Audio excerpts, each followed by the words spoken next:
जिज्ञासा।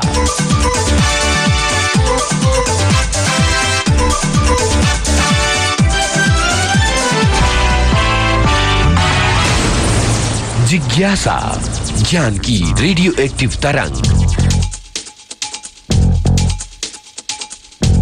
ज्ञान की रेडियो एक्टिव तरंग जिज्ञासा में मैं यूनुस खान आप सभी का बहुत बहुत स्वागत करता हूं। डेटलाइन।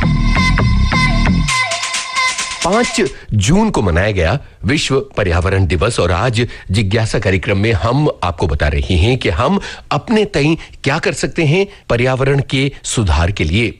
चारों तरफ आप पाएंगे कि पॉलीथीन बिखरे हुए हैं और ड्रेनेज सिस्टम ध्वस्त होता चला जा रहा है। जरा सी बारिश होती है और बाढ़ जैसे हालात आ जाते हैं, जनजीवन ठप हो जाता है, कुछ ही मिनटों में गली मोहल्ले डूबते हुए नजर आते हैं। अगर बड़े शहरों में लगातार फैलते हुए प्लास्टिक के इस कचरे को, प्लास्टिक के इस पहाड़ को हटाया नहीं गया तो बहुत जल्दी ये संकट इतना गहरा नजर आएगा कि आपके लिए रोजमर्रा के काम मुश्किल हो जाएंगे। सवाल यह है कि आपका शहर आखिर कितनी बारिश सह सकता है।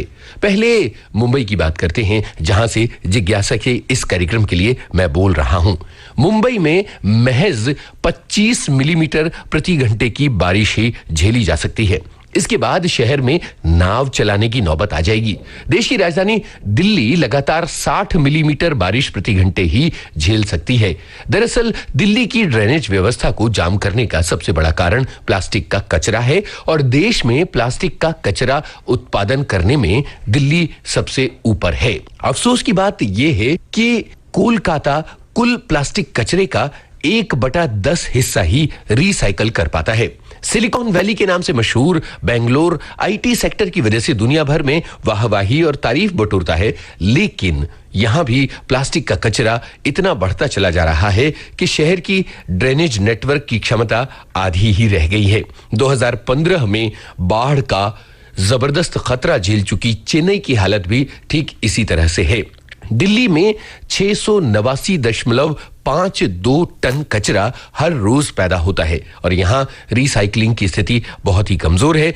50 माइक्रोन से कम की प्लास्टिक दिल्ली में प्रतिबंधित है, लेकिन फिर भी प्लास्टिक का इस्तेमाल करने से लोग बाज नहीं आ रहे।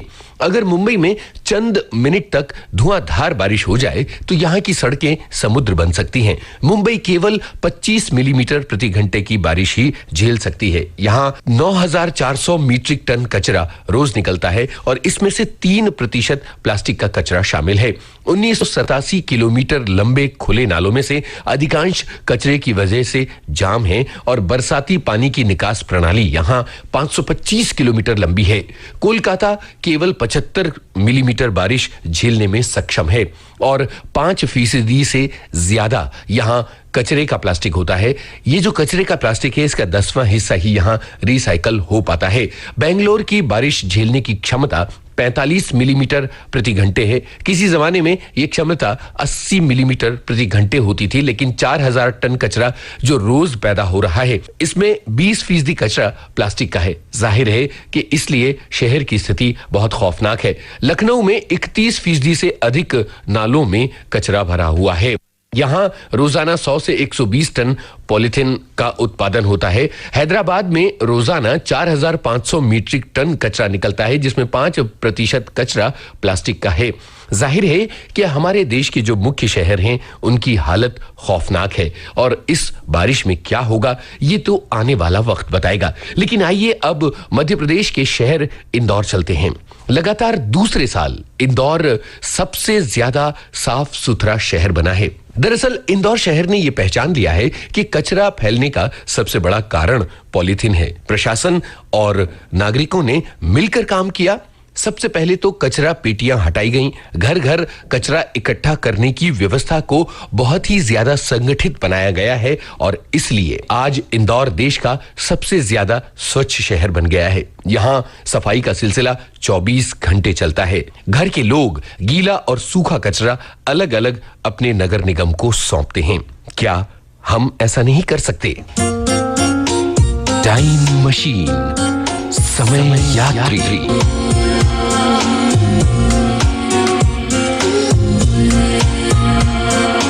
रेलवे ने अपने एक बड़े नियम में बदलाव किया है और वो ये कि जरूरत से ज्यादा सामान अगर आप ले गए तो आपको जुर्माना भरना पड़ेगा। हालांकि रेल बोर्ड का कहना यह है कि ये एक पुराना नियम है। अगस्त 2006 में इसमें कुछ संशोधन किए गए थे और अब इसे बहुत जोरदार तरीके से लागू किया जाएगा। रेलवे ने हर क्लास के लिए वजन की एक सीमा तय कर रखी है कि आप कितना सामान किस क्लास में ले जा सकते हैं। फर्स्ट एसी में आप 70 किलोग्राम लगेज ले जा सकते हैं, सेकेंड एसी में 50 किलोग्राम, थर्ड एसी और चेयर कार में 40 किलो लगेज ले जाया जा सकता है, स्लीपर में 40 किलो और जनरल डिब्बे में 35 किलो ले जाया जा सकता है, जबकि वेंडर्स के लिए 65 किलो तक का लगेज ले जाने की इजाजत है। रेलवे इसे सख्ती से लागू कर रही है। ज्यादा पैसे देकर स्लीपर क्लास में अधिकतम 80 किलोग्राम सामान ले जाया जा सकता है और सेकंड क्लास में 70 किलोग्राम सामान ले जाया जा सकता है। इस हफ्ते बीती है 7 जून। 7 जून क्रिकेट के इतिहास की बड़ी महत्वपूर्ण तारीख है। 7 जून 1975 को लंदन के लॉर्ड स्टेडियम में क्रिकेट का पहला वर्ल्ड कप शुरू हुआ था और पहले वर्ल्ड कप का पहला मैच हुआ था भारत और इंग्लैंड के बीच, जिसमें भारत हार गया था। इस मैच में भारत की ओर से मदन लाल और सुनील गावस्कर जैसे खिलाड़ी शामिल थे। इंग्लैंड ने इस मैच में पहले बल्लेबाजी करके 334 रन बनाए थे, जिसके जवाब में भारत 132 रनों पर ऑल आउट हो गया था। इस मैच में सुनील गावस्कर के धीमे खेल की कड़ी निंदा हुई थी। उन्होंने 174 गेंदें खेली थी और केवल 36 रन बनाए थे, लेकिन आखिर तक वो क्रीज पर डटे रहे थे। 7 जून से 21 जून 1975 के बीच क्रिकेट का पहला वर्ल्ड कप खेला गया था लंदन में और इसमें 8 टीमें शामिल हुई थीं। Australia, England, Bharat, New Zealand, Pakistan, West Indies, Sri Lanka और पूर्वी अफ्रीका। पहले वर्ल्ड कप की ये ट्रॉफी किसने जीती थी, ये जिज्ञासा आपके मन में चल रही होगी, तो आपको बता दें कि ये ट्रॉफी जीती थी वेस्ट इंडीज ने। और अब आपके मन में ये भी सवाल उठ रहा होगा कि अगला वर्ल्ड कप कब और कहां खेला जाएगा। तो आपको बता दें, क्रिकेट का अगला वर्ल्ड कप होगा 2019 में। ये 12वां क्रिकेट वर्ल्ड कप होगा और इसे होस्ट करेंगे इंग्लैंड और वेल्स और यह खेला जाएगा 30 मई से 14 जुलाई 2019 के बीच। यानी ये समझ लीजिए कि क्रिकेट के अगले वर्ल्ड कप के लिए उल्टी गिनती बस शुरू ही हो गई है। यहां यह भी आपको बता दें कि कुल 10 टीमें इस वर्ल्ड कप में हिस्सा लेने वाली हैं और ये टीमें हैं England, south Africa, Bharat, Australia, New Zealand, Pakistan, Bangladesh, Sri Lanka, Afghanistan और वेस्ट इंडीज। जब बात क्रिकेट के वर्ल्ड कप की हो रही है तो क्यों ना उस वर्ल्ड कप की बात अब कर ली जाए जो इस वक्त सारी दुनिया पर छाया हुआ है। जी हां, सारी दुनिया पर अब छा रहा है वर्ल्ड कप फुटबॉल का बुखार। रूस में 21वें फीफा वर्ल्ड कप के शुरू होने में अब बस कुछ ही दिन बाकी हैं और दुनिया भर के फुटबॉल के फैंस को इस वर्ल्ड कप के शुरू होने का इंतजार है। इसमें कोई शक नहीं है कि फुटबॉल दुनिया का सबसे ज्यादा पॉपुलर खेल है और इसके दीवाने बड़े जुनूनी होते हैं। यहां तक कि दुनिया भर से मॉस्को पहुंचने के लिए लोगों ने अपने टिकट भी कटा लिए हैं और अब वो इंतजार कर रहे हैं इस फुटबॉल के मेले की शुरुआत का। इस बार वर्ल्ड कप में खेलने वाले फुटबॉलर्स में अर्जेंटीना के लियोनेल मेसी, पुर्तगाल के क्रिस्टियानो रोनाल्डो और ब्राजील के नेमार की फैन फॉलोइंग सबसे ज्यादा है। लेकिन क्या आपको पता है कि ये तीनों ही खिलाड़ी विश्व कप में गोल दागने के मामले में चोटी के 50 खिलाड़ियों में शामिल नहीं हैं? तो चलिए आज हम आपको बताते हैं ऐसे कुछ फैक्ट्स जो बहुत ही इंटरेस्टिंग हैं और फीफा वर्ल्ड कप से जुड़े हुए हैं। फीफा विश्व कप में अब तक सबसे ज्यादा 5 बार ब्राजील ने खिताब अपने नाम किया है। इतना ही नहीं, सिर्फ ब्राजील ही दुनिया की ऐसी अकेली टीम है जिसने 1930 से आयोजित हो रहे फुटबॉल के हर वर्ल्ड कप में शिरकत की है। ब्राजील ने 1958 में स्वीडन में वर्ल्ड कप जीता। 1962 में जब उन्होंने वर्ल्ड कप की ट्रॉफी उठाई तो ये चिली में हो रहा था। 1970 में जब चमचमाती हुई ट्रॉफी ब्राजील ने अपने नाम पर की और वर्ल्ड चैंपियन बन गए तो उस साल मेक्सिको में यह आयोजन हुआ था। 1994 में अमेरिका में होने वाले वर्ल्ड कप फुटबॉल के टूर्नामेंट में ब्राजील चैंपियन बना था। 2002 में दक्षिण कोरिया और जापान ने मिलकर वर्ल्ड कप का आयोजन किया था और इस बार भी ब्राजील चैंपियन बनी थी और ब्राजील के इस रोमांचक खेल को देखने वाले लोग अभी कायम हैं और वो याद करते हैं 2002 के वर्ल्ड कप फुटबॉल के मैचेस को। ब्राजील के बाद जर्मनी और इटली की टीमों का नंबर आता है जिन्होंने 4-4 बार विश्व कप फुटबॉल जीतने में सफलता पाई है। इसके अलावा अर्जेंटीना ने 2 बार 1978 और 1986 में, उरुग्वे ने 2 बार 1930 और 1950 में, इंग्लैंड ने 1966 में, फ्रांस ने 1998 में और स्पेन ने साल 2010 में वर्ल्ड कप अपने नाम पर किया है।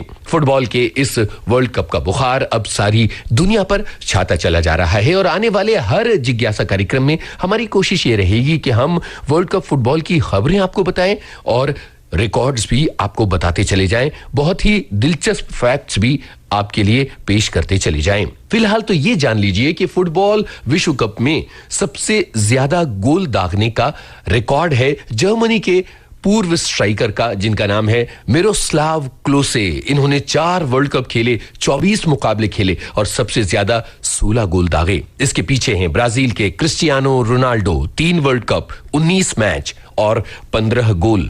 यानी अब आप ये अंदाजा लगा चुके होंगे कि इस वर्ल्ड कप में ये रिकॉर्ड टूटने की सबसे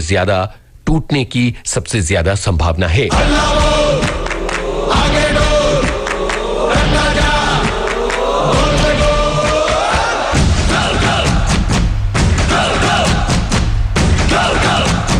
ब्राजील के पेले इकलौते खिलाड़ी हैं जो 3 बार वर्ल्ड कप जीतने वाली टीम का हिस्सा रहे। उनके टीम में रहते ब्राजील ने 1958, 1962 और 1970 में वर्ल्ड कप को अपने नाम कर लिया था। पेले दुनिया के सबसे महान फुटबॉल खिलाड़ियों में गिने जाते हैं।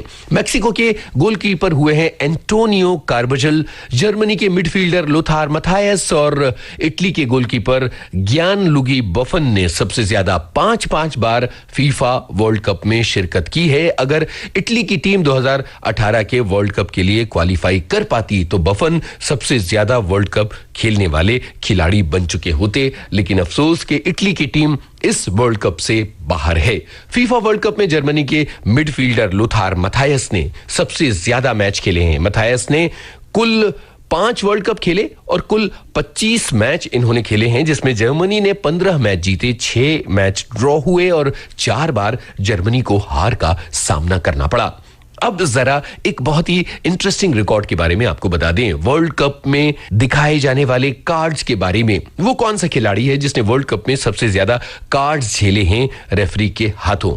वो हैं फ्रांस के महान खिलाड़ी जिनेदिन जिदान। 1998, 2002 और 2006 3 वर्ल्ड कप में इन्होंने अपनी हिस्सेदारी की और इस दौरान उन्हें फील्ड पर सबसे ज्यादा 6 कार्ड मिले और इनमें से जो ब्यौरा है वो इस तरह से है कि 4 येलो कार्ड और 2 रेड कार्ड मिले। साल 2006 के फाइनल में जिदान ने इटली के मार्को मातेराजी को हेडबट मारा था, जो इतिहास के पन्ने में हमेशा के लिए दर्ज हो गया था और मुमकिन है कि अगर आप बहुत ही मशहूर वीडियो साइट पर जाएं तो ये हेडबट आप देख सकते हैं वीडियो पर। बहरहाल अब आगे बढ़ते हैं। विश्व कप के इतिहास में सबसे ज्यादा और सबसे कम उम्र के खिलाड़ियों का रिकॉर्ड कौन सा रहा है, ये जिज्ञासा हर किसी के मन में होती है और आज हम खोजबीन करके ये फैक्ट्स आपके लिए ले आए हैं।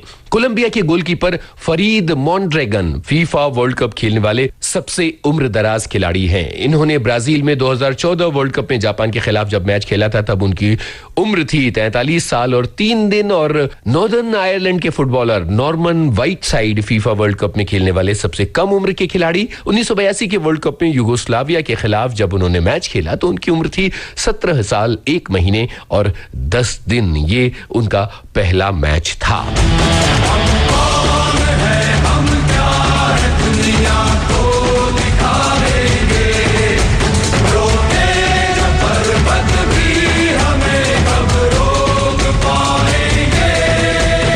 तो ये था आज का जिज्ञासा कार्यक्रम। इस कार्यक्रम के लिए शोध आलेख सौरभ संपादन यूनुस खान, प्रस्तुतकर्ता शकील बख्शी। जिज्ञासा।